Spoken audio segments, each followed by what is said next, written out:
Hello, this is another tutorial on using modular map asset in Unity Editor to generate random maps. And in this video we're going to look at adding details to the map. The last video was about setting up the map and creating connections between modules. So we're going to go ahead and look at just generating a random map real quick, and we're going to immediately kind of see the the problem is that we don't see exits. Our map just kind of stops generating. So we're going to use details to solve that. So you can imagine just creating a door or a few different doors that could possibly be spawned here to end the map. For this situation, I'm just going to use a very basic, just a doorstop here. So this is just going to close off the level. So first things first to note about details is that they're not treated the same way as modules in all aspects. They're treated the same way only in connecting them up together, in that they use the same junction or entrance exit system as connecting modules together. But the difference is that they're not checked for intersection with other parts of the map when the map is being generated. So I'd have a box collider on the door itself, but that's simply to keep the players from going through. But that's different from adding box colliders at the top level of our actual map modules, because you can see the box colliders are disabled on the modules themselves during generation, and then these components are actually deleted after the map is finalized. So that's one of the main differences between the two. The other is that the details are only spawned when the map is completely generated, and that is to fill in literally these exact situations where we have the end of the map has happened and we want to spawn in our details afterwards. So it's kind of a second step. So the first thing to do is to create a prefab for our door, which I've already done, and then I want to connect that up to the modular map system by dragging and dropping the prefab into a slot for a detail. And what that's going to do is add a map module tag to the prefab itself. And I'm just going to really, for simplicity's sake, connect it up to each module separately. So I'm going to instantiate the doorstop here, and then we'll just position it again right where it would want to be spawned, and then select both of them. So because doors or what I would call terminating modules would take the place of an end module, that they are connected to the same junction as the other modules that would connect to this entrance. So we're going to leave it at this straight junction 1 is exactly that junction, and it's going to create a new junction on our new doorstop module. So like I just said, the doorstop got its own junction, and the straight junction 1 has received a link to a doorstop. So you can see I can spawn that in and out now. So I'm going to do that same thing for the other side, because I want, if this side of the module were to be the end of the map, and because my doorstop already has its only junction, usually detail modules only have one junction, I'm going to just connect that up here. So in the same way, I'll instantiate the turn module, and I'll take the doorstop. So you can already see that we're going to be able to use the same prefab for the doors, but it doesn't mean that all of your doors have to be the same.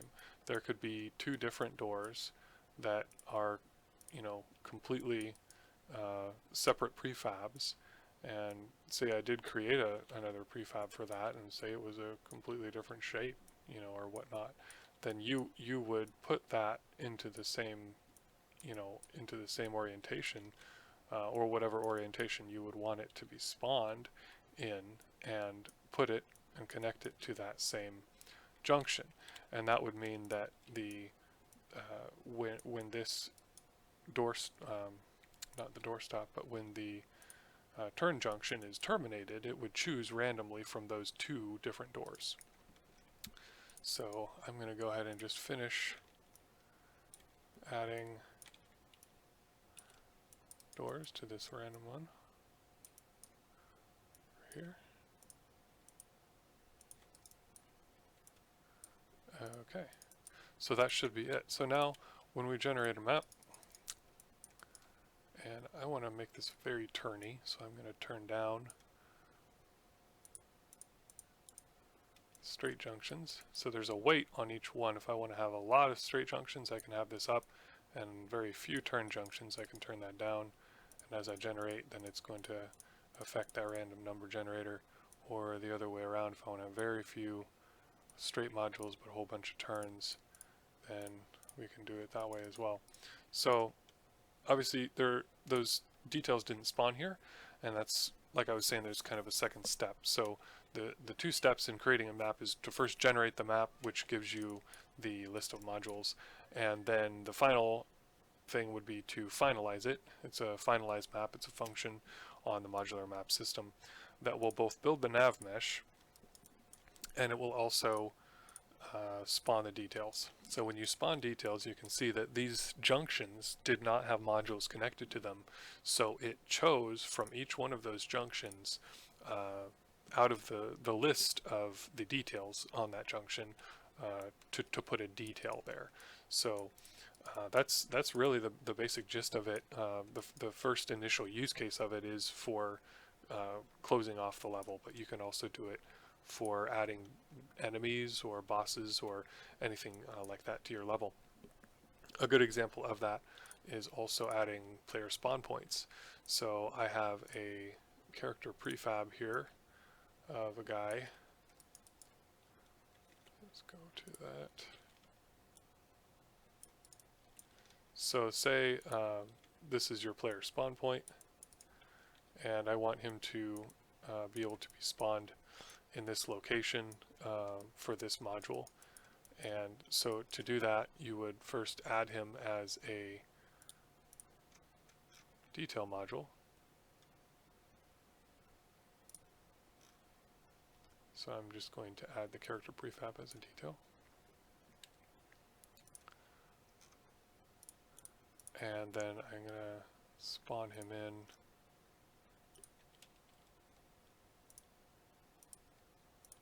and we're going to connect him up where I want him to be able to be spawned. So I want it to be possible for him to spawn in this location in the turn module. So I will connect, find the right module here. Okay, so this turn junction 2 is for the door.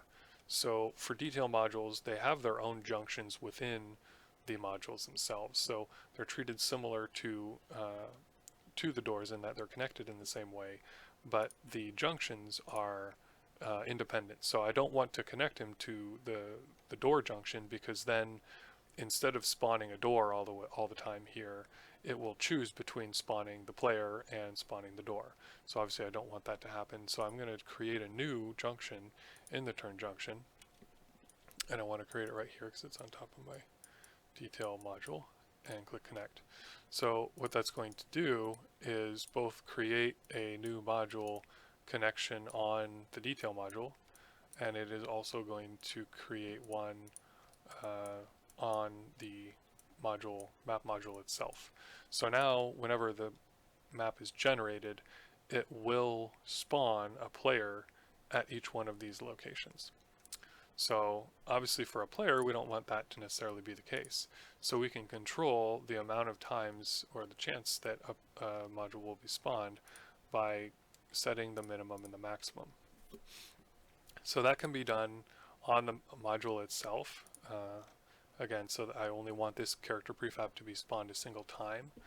And there also is a control on the junction. So if we look at turn junction 3, which only has the character prefab here, by default there is an always spawn on it.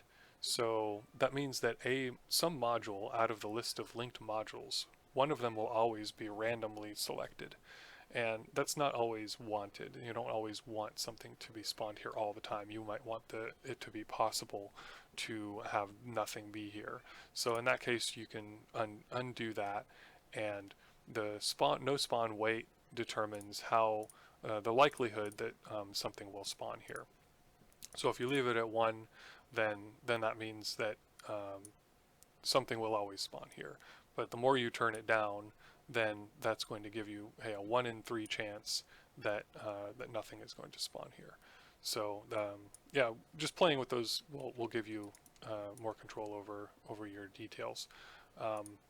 But in this case, by limiting the number of player spawn points to 1, a minimum and a maximum, that's going to be enough for this case, for us to get only a single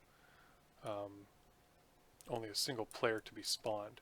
The only thing to note then is the fact that if you only attach the player to a single module, so in this case I'm connecting him to the turn module, then you need to make sure that your modular map, system itself is spawning at least one turn module. So I have done that here.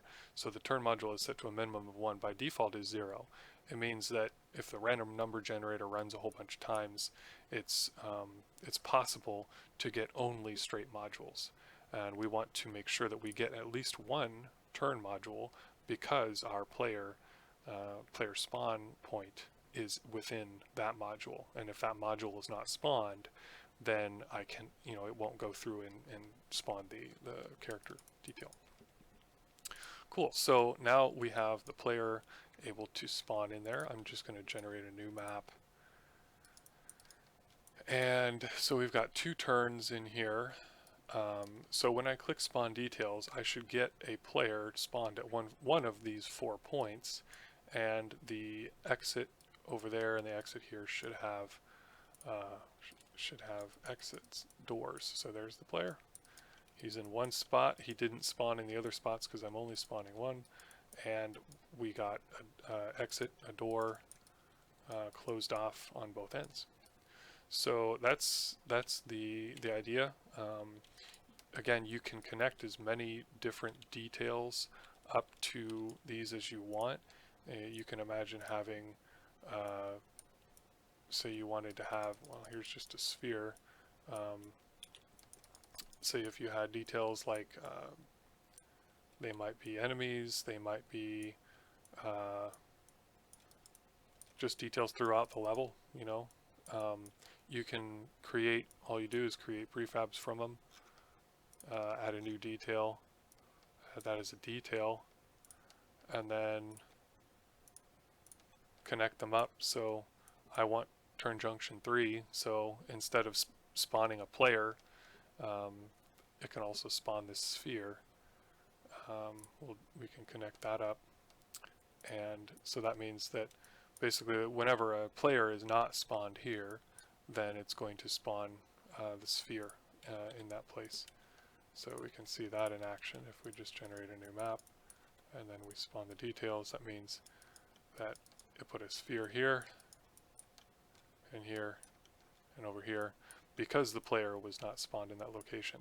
So again, you can see the no spawn weight of that junction would control, if I look at that turn junction 3 with the sphere, I don't want a sphere to always spawn here. I want there just to be a chance that it spawns there. So I'll put the spawn weight down to maybe 0.2,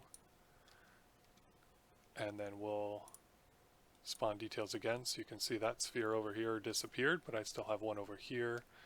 And so it's just a chance every time that the map is generated that the details are going to spawn into the locations that you have. So you can have as many details modules connected to one junction as you want, but only a single one of them will be chosen out of that list.